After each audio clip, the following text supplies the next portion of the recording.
Hello everyone, bonjour à tous. Tout d'abord, on va présenter notre travail, aperçu de contenu du cours corruption déontologique de travail, présenté par Dr Messaoudi Nofel,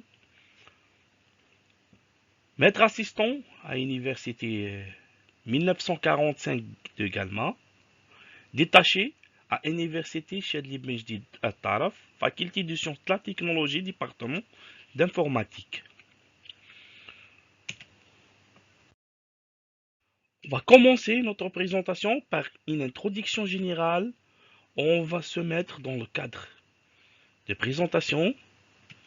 Cette présentation est un support de cours destiné aux étudiants de Master 1, informatique, soit intelligence artificielle, soit base de données.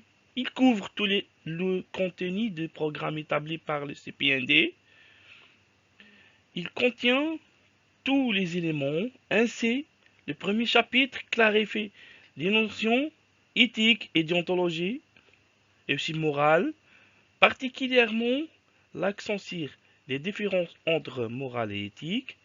Il intègre le contenu de la Charte nationale de l'éthique et aussi la déontologie universitaire du ministre d'enseignement supérieur. Et il explore également le contexte d'éthique dans le monde du travail ou bien dans la vie universitaire. Notre deuxième chapitre, c'est la recherche intègre et responsable. La problématique, c'est quoi l'éthique, c'est quoi la déontologie et aussi le moral, quelle est la relation entre elles et aussi les limites de chaque partie ou de chaque élément. Dans cette présentation, nous allons détailler, bien détailler, l'éthique et déontologie et aussi le moral. Et aussi, la quatrième partie, c'est le plagiat. Notre plan de cours, notre présentation, compose en deux parties. Chapitre 1, c'est une notion éthique et déontologie. Chapitre 2, c'est la recherche intègre et responsable. Schéma représente la relation entre l'enseignant ou bien chercheur et aussi l'étudiant et le personnel. Ces trois éléments représentent l'éthique et déontologie universitaire.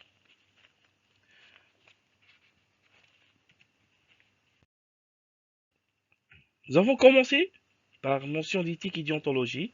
L'objectif de ce chapitre est de sensibiliser les étudiants aux principes éthiques et initier aux règles qui régissent la vie universitaire, leurs droits et obligations vis-à-vis de la communauté universitaire et dans le monde du travail, bien sûr. Donc, nous avons bien détaillé les trois parties, éthique et déontologie, et aussi le moral, les règles qui organisent ou bien organisent la vie universitaire. Première partie, c'est l'éthique. Donc, bref aperçu sur les définitions. L'éthique, ce que juge. L'éthique est une partie de la philosophie qui définit l'ensemble des normes morales des individus. Et d'autres termes, l'éthique est un ensemble des règles ou bien des valeurs, des principes qui définit la bonne conduite de l'individu et aussi la bonne conduite de l'université. Les croyances éthiques, la façon de vivre et la façon de faire. Les questions éthiques explorent ce qui Pierre Révert appelle l'éthique et l'esthétique dedans. Deuxième point, c'est la déontologie, dit grec dion, déontologie, la théorie du devoir, ce qui ce que la profession m'impose. La déontologie est une branche de l'éthique, bien sûr, qui définit l'ensemble des règles aussi et des devoirs qui régissent une profession donnée. La déontologie est donc l'éthique appliquée au monde professionnel. Elle concerne les obligations qu'une personne est tenue de respecter dans son travail. Ces obligations sont souvent consignées dans un code déontologique. Troisième point, c'est la morale et l'ensemble des règles de conduite. Morale, ces règles constituent une pratique de conduite personnelle ou d'un groupe de personnes. Il définit à cette personne ou à un groupe de personnes une façon d'agir ou de se comporter de manière absolue ou par rapport à leur vision de la vie. Dans le moral, on peut voir ou sentir une relativité des actions, des comportements, c'est-à-dire que la pratique d'un individu peut varier d'un individu à un autre et peuvent également varier d'une époque à une autre époque. Deuxième partie, ou deuxième chapitre, la recherche intègre et responsable. Le triangle pédagogique, étudiant et savoir et l'enseignant, représente cette recherche responsable. Trois points principaux, c'est le savoir, l'étudiant et l'enseignant. Les compétences relationnelles entre l'étudiant et l'enseignant.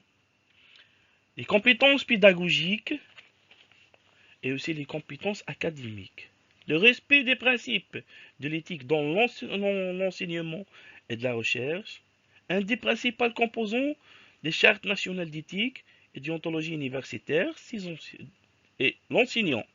Ce dernier a pour vocation deux missions indissociables et complémentaires. L'enseignant et la recherche, ces missions doivent être menées en conformité avec les normes d'éthique et aussi les professionnels, tous en évitant tout dérivé vers endocrinement quelconque ou une éventuelle propagande. De conséquence, l'étudiant aussi, ou bien l'étudiant, c'est le deuxième point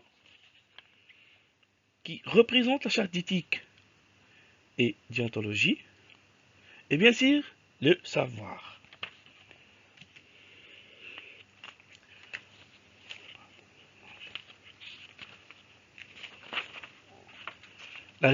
Son responsabilité dans le travail de l'équipe. La question de la responsabilité de l'enseignant-chercheur dans un travail d'équipe comporte en général plusieurs dimensions. La première dimension concerne des questions d'éthique et de la recherche, notamment le respect et la propriété intellectuelle et le plagiat. Troisième point, c'est le plagiat. Plagiat ou bien, comment dirais-je, c'est plagiat. C'est un acte de quelqu'un qui est dans le domaine artistique ou littéraire dont pour ce qu'il a pris à l'œuvre d'un autre.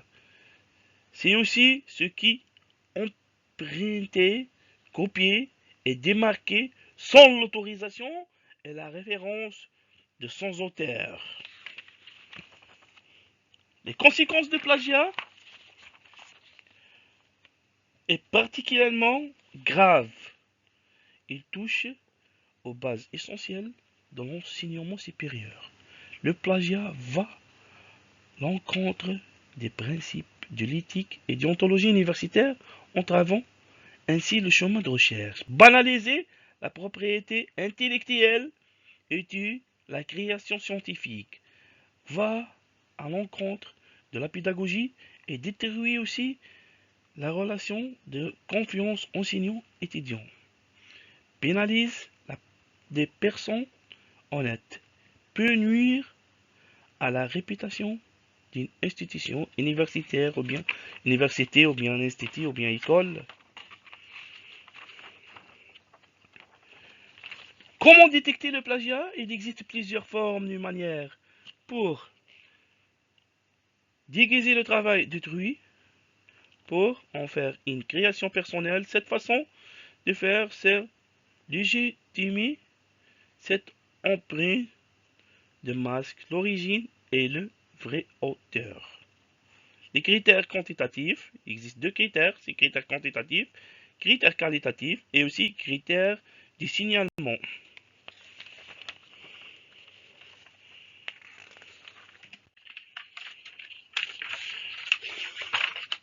Et bien sûr, on terminera par une conclusion.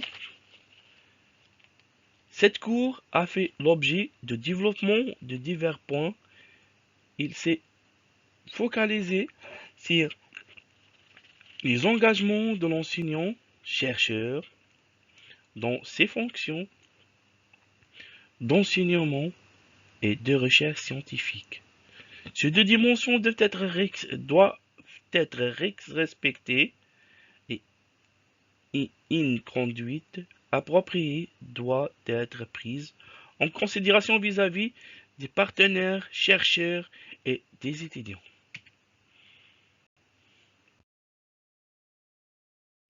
Thank you for your attention. Merci pour votre attention durant la représentation. Pour plus d'informations, contactez-nous sur notre mail. Mes sincères salutations. À la prochaine vidéo, Inch'Allah.